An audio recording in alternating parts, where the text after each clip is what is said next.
I am so sorry about that. I don't know what happened. Something made my phone turn off.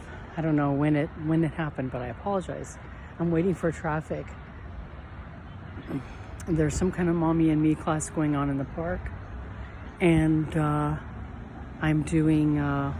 was doing yard duty with the wife of the orthodontist over here. So I don't know where I left off. I don't know what happened. My phone just went off.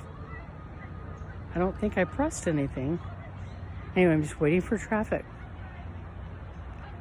So when I tell you guys,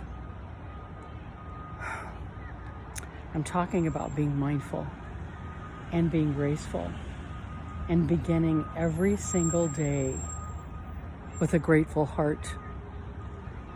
You know, like I said, you always see me smiling.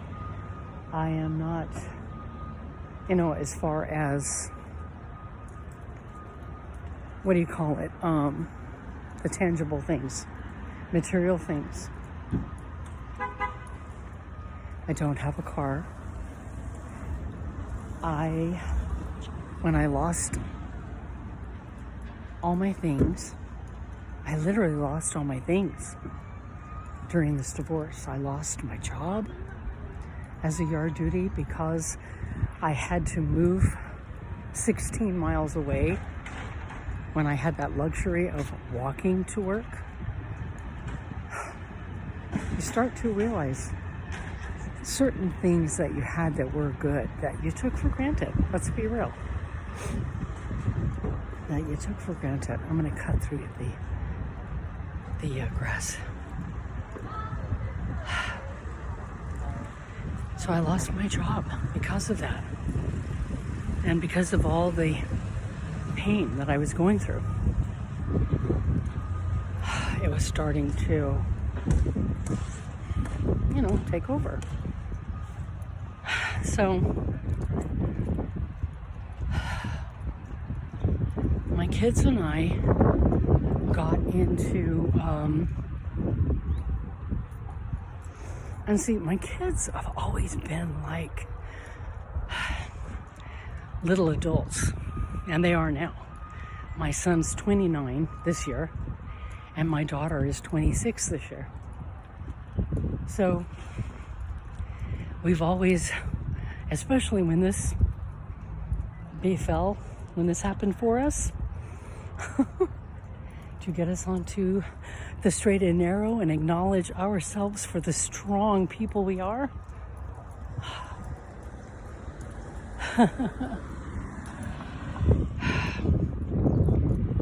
We got involved in essential oils. So this deciding to stop eating meat and dairy, it started to help us to look at life in a different way, in a better way. And it's just amazing. You start thinking clearer. You start focusing on what's more important. What's more important than yourself.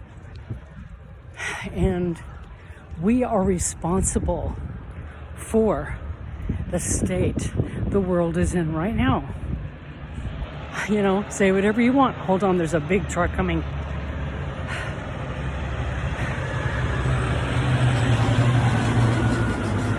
Whew, it's a big truck. We're the reason these things are happening.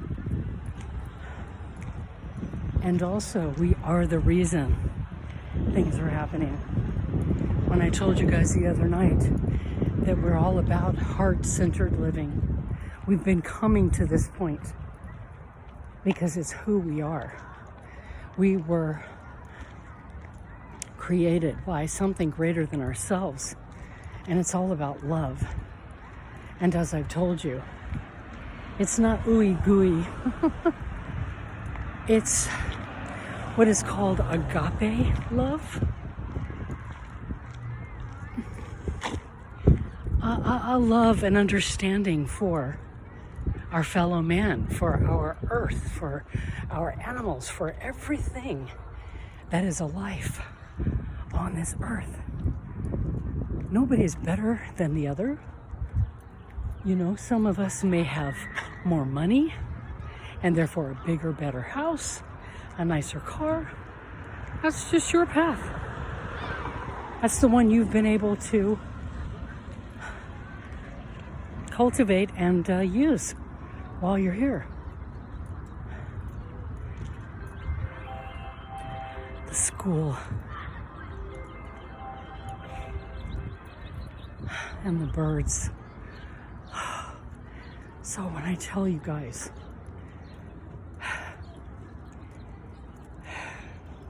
this essential oil life and nature got me to focus on, like I said, what is real, what is most important. It helped me to get out of my own way and look at the things that caused the spiral, the downward spiral in mine and my children's lives.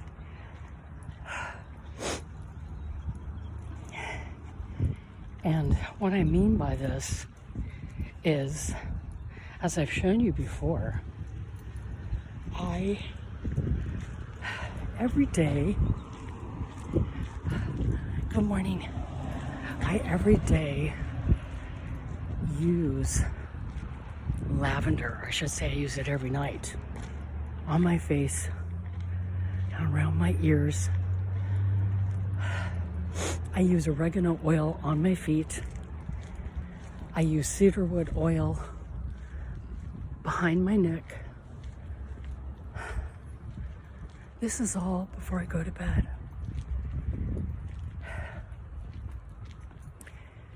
And I use some lavender in the morning when I do my routine. But it's very relaxing. I mean, it's magical the way it relaxes me. But I would take a bottle of these oils, the oil of the day, say, and I would sit with it. Like I've told you, sometimes I would tell people, just take the bottle of oil and hold it under your nose and smell it, because people ask, well, what do you do with that? What I do by doing that is sniffing it, but do you know what it does for me? A million things. It causes me to relax. And as I've told you, stress will kill you. And it could have, if I had let it. It could have if I had let it. Hang on, there's a baby, mom and a baby coming. Anyway. Good morning.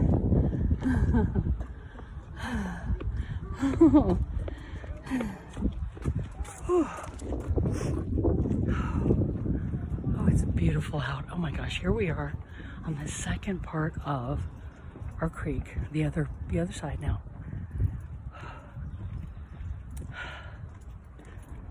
Oh, there's some stuff in there. Anyway, there are a couple of snowy white egrets who live down here. It would be so cool. The other day, I saw one and it flew up that way. Snowy white egrets. They are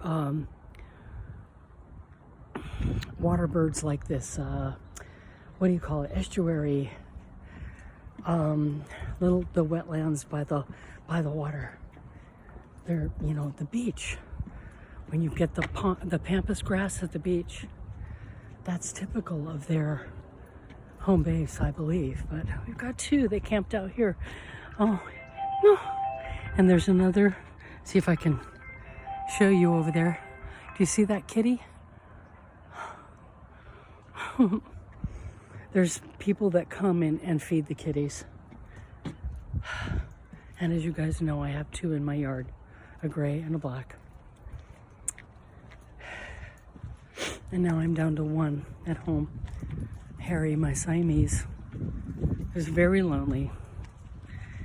He has always been the boss, even over Eddie. And me, and my kids.